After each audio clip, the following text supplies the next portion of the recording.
Hi everyone, Janelle here. I'm a functional nutritionist and doctor of natural medicine. This is my podcast where we talk about midlife wellness in the mountains.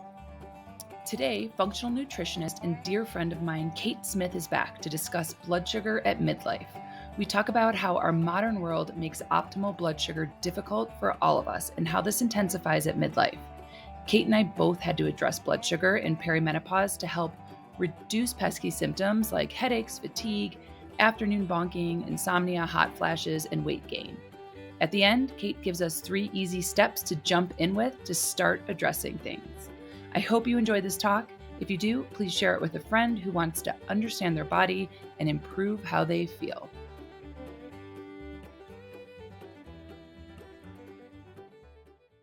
Welcome, everybody, and welcome, Kate. I'm so happy to have you back on the podcast. Our talk together is one of my favorite that we did a couple months ago, maybe last month, about perimenopause and our favorite tools. So thank you so much for coming back, Kate. Oh, absolutely. Like, I think it's fun to talk to like-minded people and do this thing. And you and I do it well. So, Yes, absolutely. I love it. I love having you here. So, this time we're talking about blood sugar and metabolism because I find this topic to be one of the most misunderstood topics in healthcare, wellness, all the things. And most people think that it's really only blood sugar is really only for diabetics. And this is definitely not the case. Would you agree? I 100% agree. Yeah. So why do you think it is that we all have this so wrong? Like, why is blood sugar so misunderstood? I think part of it has to do with the way the system looks at it, right? Like, I mean, in general, when you go in for a wellness check or whatever with your doctor, typically a CBC is run, a complete blood count panel, but not always a comprehensive metabolic panel.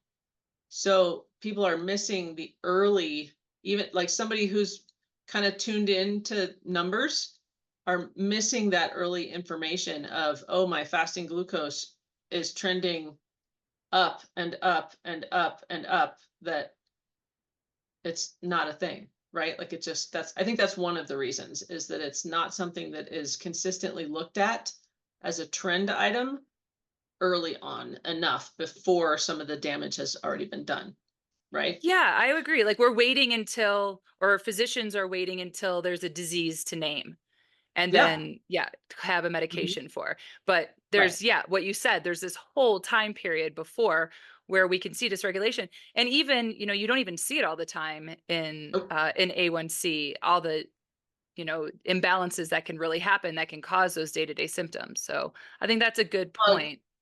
yeah, even your fasting glucose number that shows up on a comprehensive metabolic panel, that could be well within the ADA range of normal, Hmm. right? Yeah, like our air We quotes of both just air normal. quoted. Yeah. I love it. Yeah, I mean, within the, normal, fasting glucose could be within that quote unquote normal, not necessarily optimal. Mm. But what that isn't showing is, even though that could be normal, there could be the inflammatory spikes going on all day, every day. And that won't show up in a fasting glucose or an A1C until much later, right? Like, it takes, cumulatively, it takes time for that roller coaster to show up in numbers that, you know, matter to some people.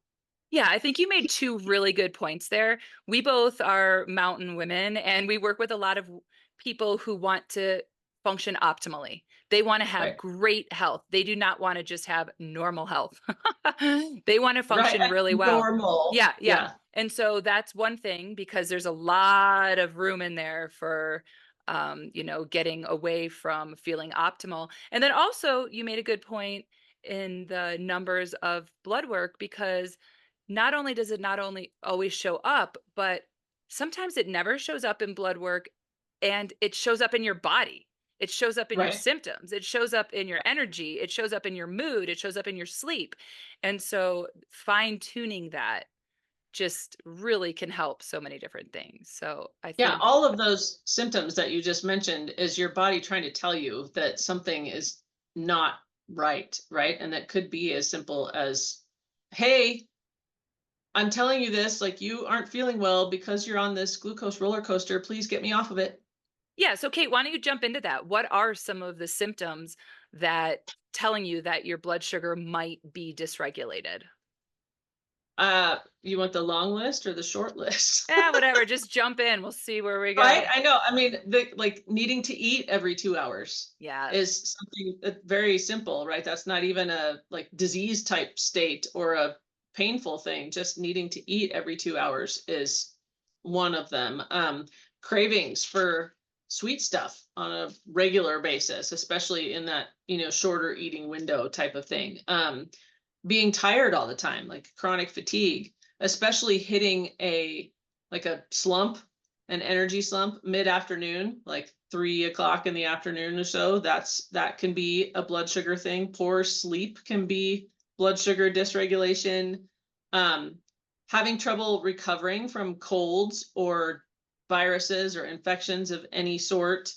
Um, and here's one that people don't necessarily think about, but gestational diabetes, right? Like diabetes during pregnancy. Yeah, that's a sure sign of glucose dysregulation. Hot flashes, night sweats. Hmm. We're all familiar with those at this phase of life. Insomnia, even migraines Hmm. is one that people don't necessarily think of. Memory stuff, brain fog. Um, I'm like, what else? How about body composition, like not being able to Oh, burn totally. fat and hitting Yeah, the like plateaus? Hmm. resistant weight loss, Hmm. especially around the middle Hmm. region. Hmm. It can be a blood sugar thing. Acne, polycystic ovarian syndrome, arthritis, looking and feeling older than you are, like Yeah. that whole accelerated aging type thing. And I mean, this is the one that I think takes people by surprise. It's a longer term, right? But Alzheimer's and dementia. Yeah. Like Because that are we calling kind of it now type 3 diabetes? in some circles, yes. Yeah. It's Right. known as type 3 diabetes. So depression, anxiety, all the mental stuff, that can be blood Hmm. sugar I mean, there's just so many. The other like big one that I would probably foot stomp for the whole world at this point is that people don't realize that heart disease and the inflammatory cholesterol numbers and all of that is not related to fat, it's related to glucose regulation. Hmm. Hmm. And I think that is it's a wonderful can of worms to open. Yes, maybe we could talk about that another time because you're right. That is a whole Right. nother really big important topic. But yeah, It is. all of those cardiovascular markers have a lot to do with how we're processing sugar. Yep. Yeah, Yeah. totally. Yeah. So many big symptoms that people just Oh, don't correlate with right. blood sugar imbalances. And especially, and I'm talking, I had blood sugar issues uh, for sure. Same. And Yep. a lot of the people I work with have not optimal blood sugar that are causing all of those day-to-day symptoms. And we have no idea that there's something so obvious behind it, or at least that can really impact them.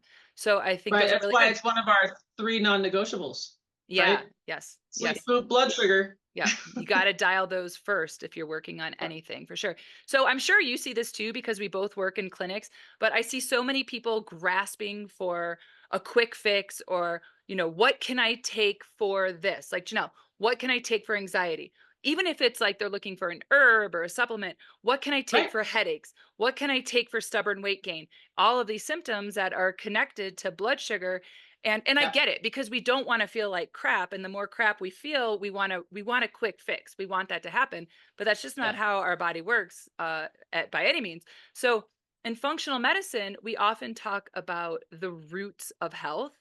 So Right. and how making changes to improve the roots of health can impact so many different body systems and progressions all over the body. So Yeah. can you like just give us that visualization of how symptoms versus roots work with blood sugar? And maybe some like symptoms as examples? Right. So, and like you so eloquently put, yes, in the functional medicine space, and especially in the functional nutrition space, Yeah. we think of all of those symptoms that you just asked me about. Those are like the branches on a tree.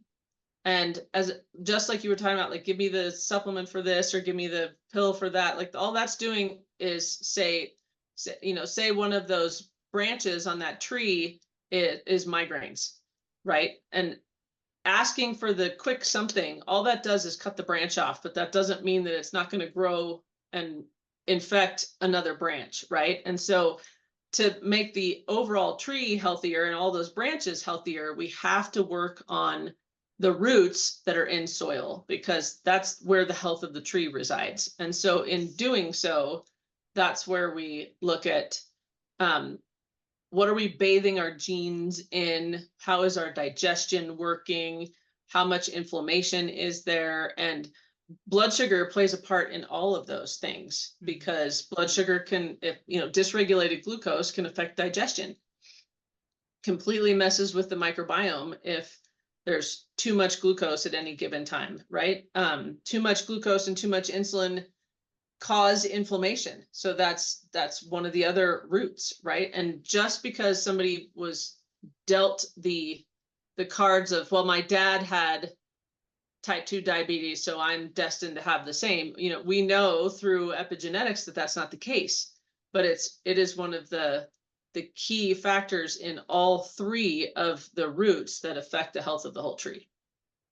I love that visual. I just think it's so powerful, and it just helps. Like, I take a deep breath. I'm like, "Oh, okay. We don't have to frantically grab at all of those leaves, all of those branches, all of those little symptoms. When we do Right. things like address blood sugar, it's going to impact so many things at once." So I love And that. clinically, I'm sure that you have seen in your practice that somebody will come in with this laundry list of things and we dial in the blood sugar Mhm. and get them so they're not always hungry every 2 hours. They're in, right. And then, I mean, at least half, if not more of that list completely dissipate like that It's mind clinically, blowing. right? Yeah, And it's but it's crazy. I mean, it mind blows us. We know. I mean, like so it Yeah. doesn't blow our minds as much, but to see like somebody sitting in that chair 3 or 4 weeks later after making simple changes in the way they eat or whatever to regulate blood sugar and having them go, oh my gosh, this was so simple. All I did was, XYZ, and I feel 100% better. Yeah. And we're going to get into XYZ. Right. But Yeah, the but XYZ. before we do, I mean, so we've both seen it. We've both seen just addressing blood sugar impact Yeah. so many symptoms, especially at midlife when this Oh becomes a yeah. bigger thing. So let's talk about that next. I think that would be really helpful for people to hear why in the world do we have to even focus on this? Like, what is it about our modern world that is dysregulating pretty much all of our blood sugar and our metabolism and our ability to Right. tap into fat burning so that we just feel amazing? So, what is it? What are some of the things that you I see? I know like this. I think that this question could probably be its own podcast of whatever Mhm. minutes, right? But I mean, I think we're still, for our generation and maybe those that are a little bit senior to us, I think we are still coming out of the everybody's afraid of fat, Mm. right? Like I mean, I remember in the 90s, Snackwell cookies, right? Like the fat-free shit. You know what I'm talking about? The little Oh, I green do. box. I remember them. Yep. Yeah. So I think that's part of it in that there is still some fat phobia. And when I say fat, I'm talking about the stuff that we eat, Mhm, right? Like, mhm. um, butter, coconut oil, olive oil, all of the things, right? Like there's still some of that is a misconception that people still grab onto, that they're like, it's all about, I can't eat the fat, so nothing else matters. But so in those products and in whenever we take fat out of food, we take out some of the taste, and what gets put in its place is sugar. Sugar. Sugar, right? Yeah, okay, and then one that shocked me when I wore a glucose monitor was even salty processed foods, like, if I was, like, post-skiing. I Mm-hmm. remember this is the first day I used the sugar monitor, and I went skiing with my kids all day, and we stopped at 7-Eleven because, yes, I'm not perfect, and, Nobody is. yeah, thank God. I chose corn nuts because I was like, "Oh, yeah, I'll choose a salty snack with some fat in it." Holy cow, my Right. blood sugar, it jumped so high, it was mind-blowing. It jumped a diabetic amount. Like, Oh, it was off the charts, and I was like, "What?" I I thought I had the was same thing yeah. happen. So, and then I found, Not with corn nuts, but gluten-free pasta spiked my blood sugar so high. I was just shocked. So even yeah, some of these super healthy processed food, not even, I mean, obviously corn nuts, I'm super healthy, but I thought I was choosing a healthier alternative having gluten-free right, noodles. right. And so, you know, all processed food has that fiber stripped away, and our body can respond to it, even though it's not glucose. Our body can respond to it like it is. So that shocked the heck out of me. The other one Yeah. that totally shocked me, so I love that you brought up the ones that shocked you because these are 2 that shocked me, was stress.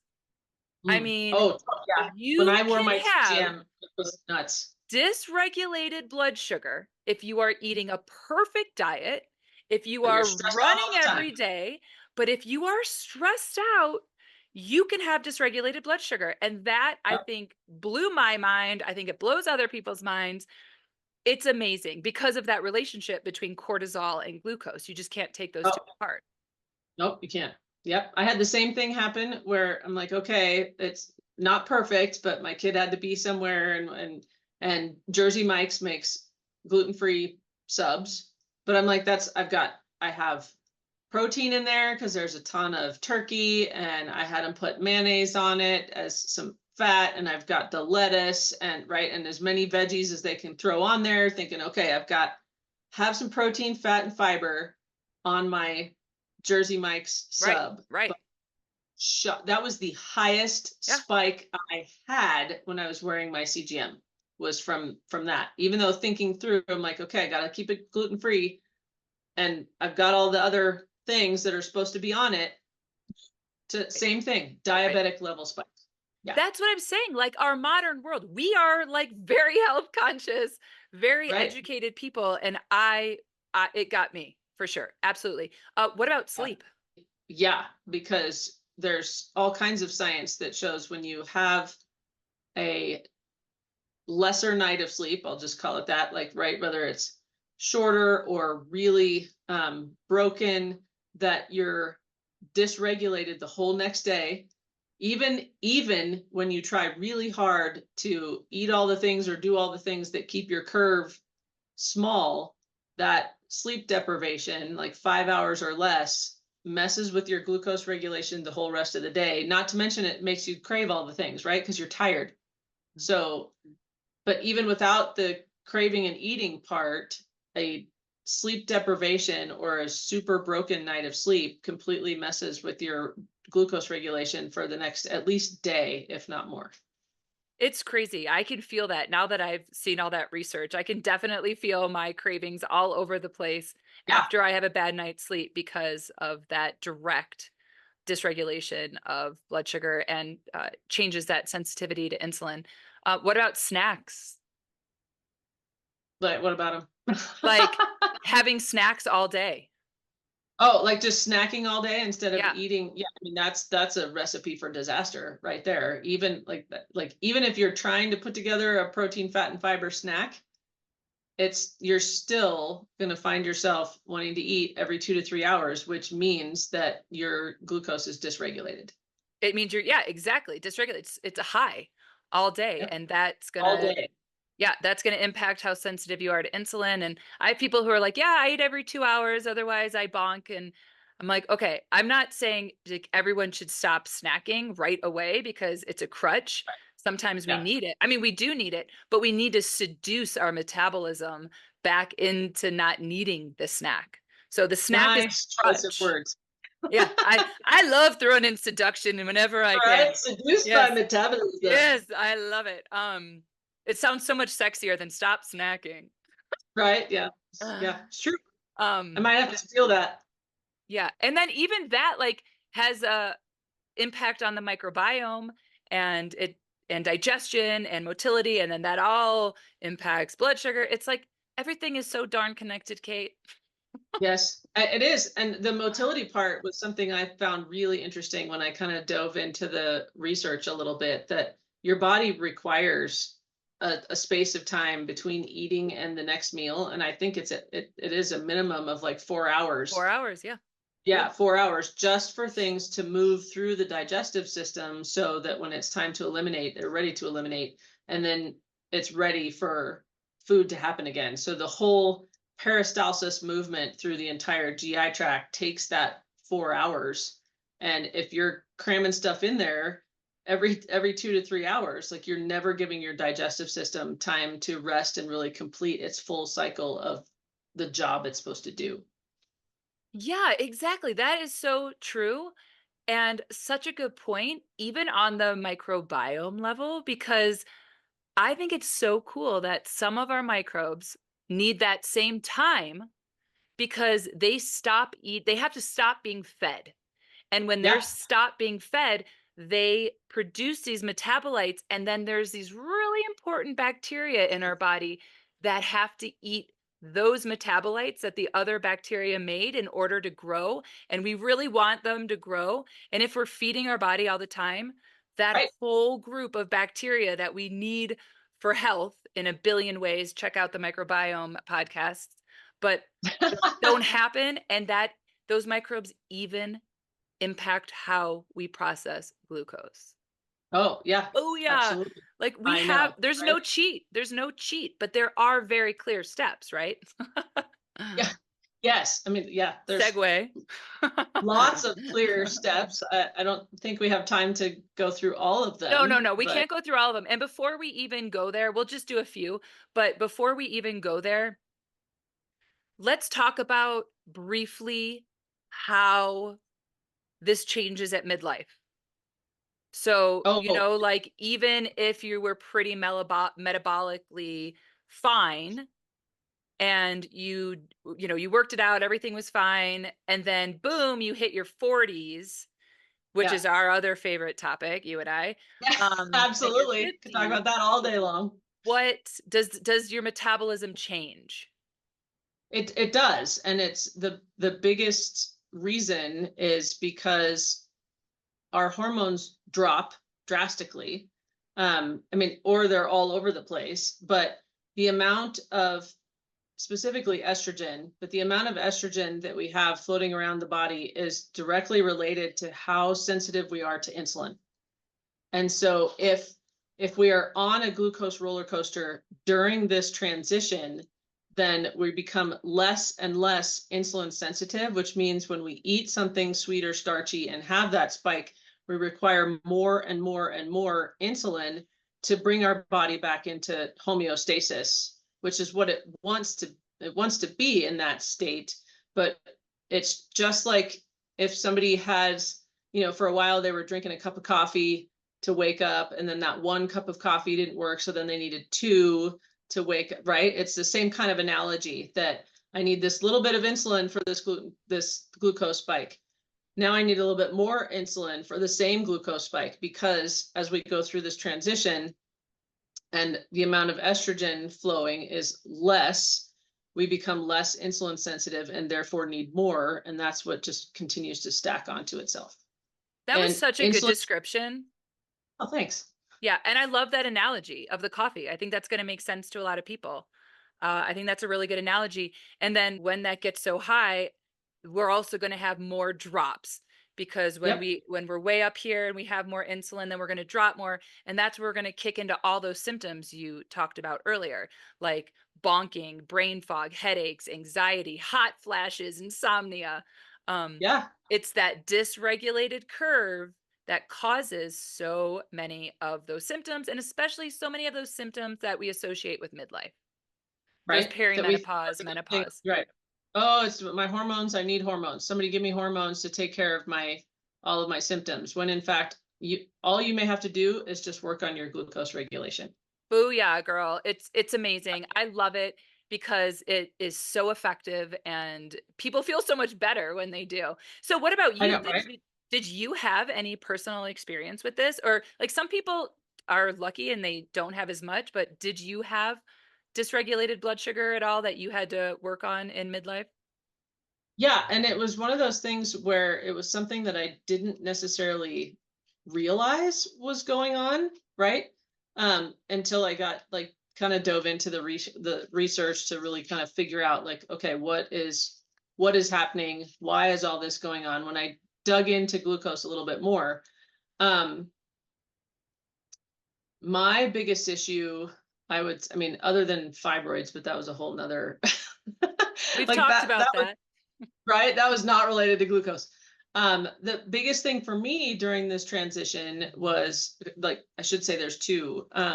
The the not sleeping all the way through the night was a major issue for me for a little while. And then um, hot flashes have never been terrible for me, but when I started to pay attention to when they were showing up, like when I would have them, it was either related to um, after a higher carb, starchy type meal, or a higher stress period. And so Mm. again, those right because in a state of stress, your glucose spikes. So same type of thing. And so once I figured that out and could balance things out, then sleeping through the night became not an issue.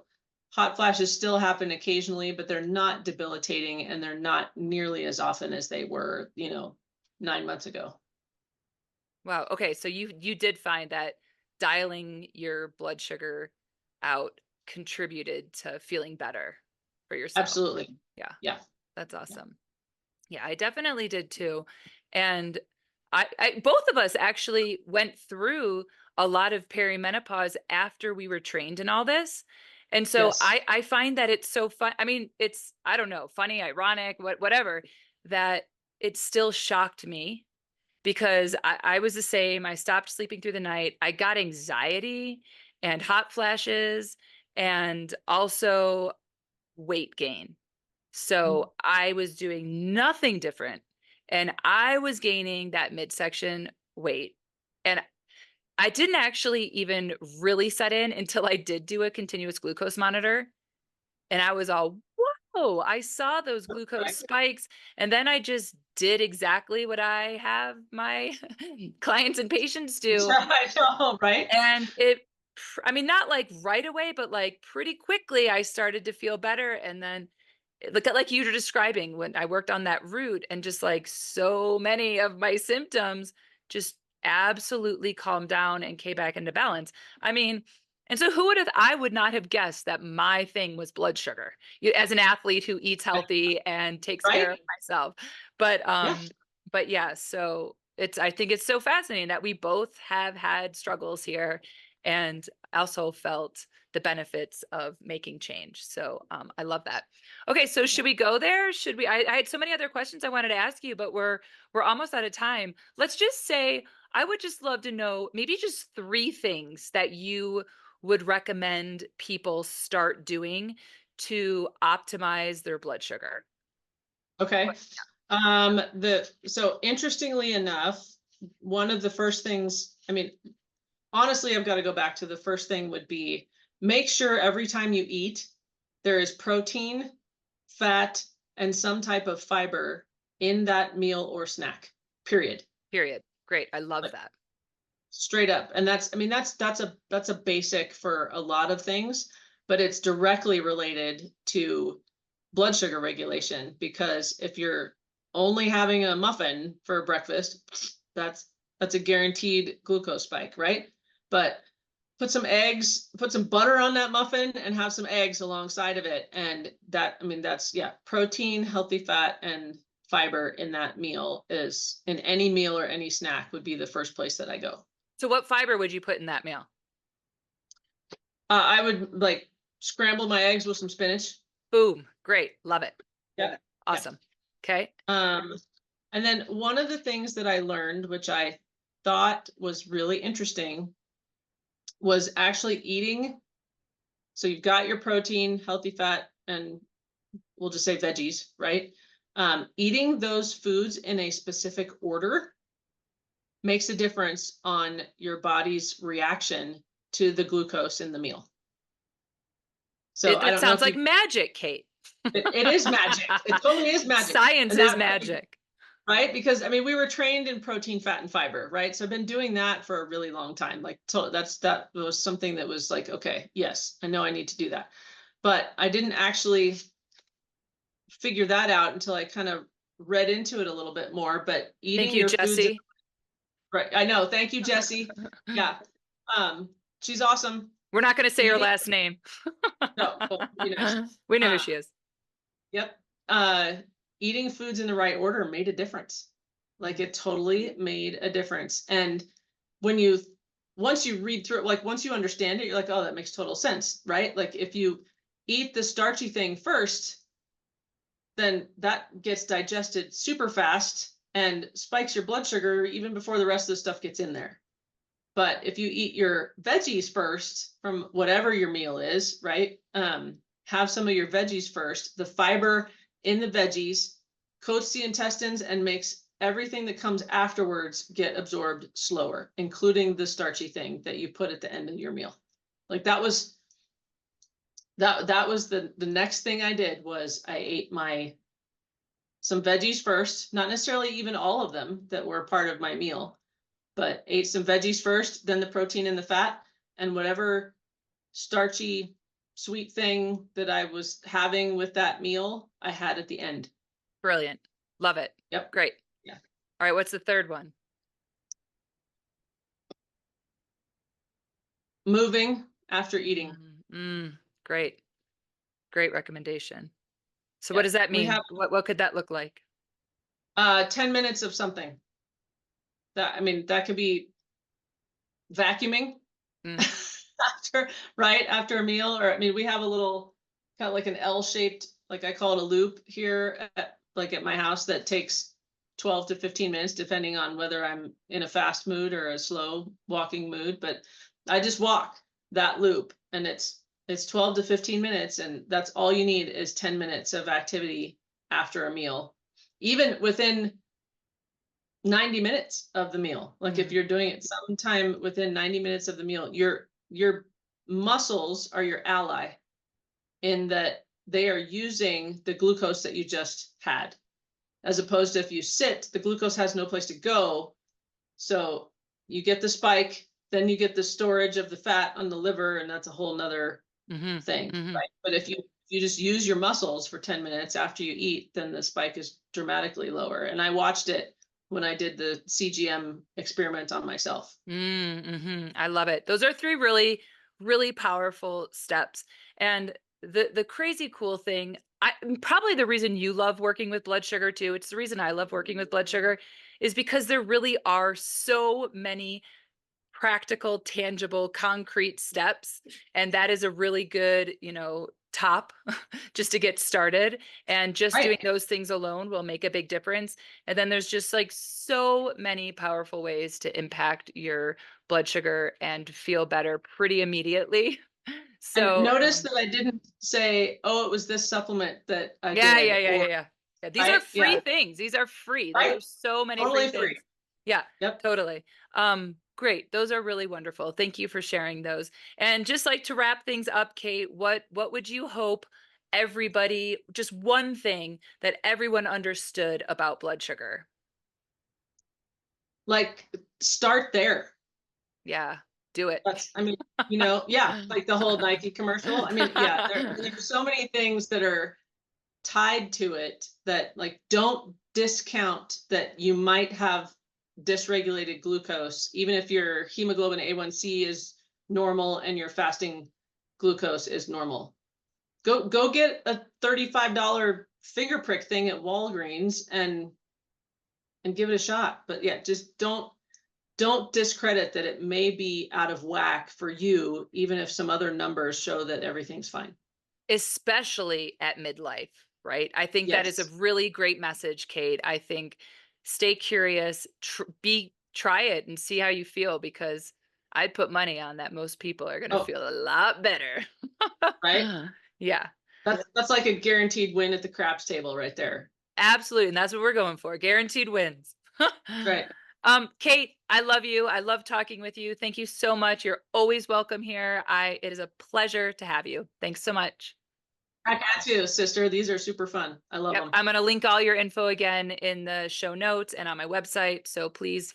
That's it for this week. If you enjoyed the show, please leave a comment and a review as that helps it reach more people. You can find me and the courses I teach, the Midlife Hormone Club and the Energy Club, online at Mountain Rebalance. I help midlife women understand their body and age better. If that sounds like you, please join my newsletter. And if there's a topic you'd like me to cover here or an expert you want me to have on, let me know. In the meantime, keep playing, and here's to aging our best.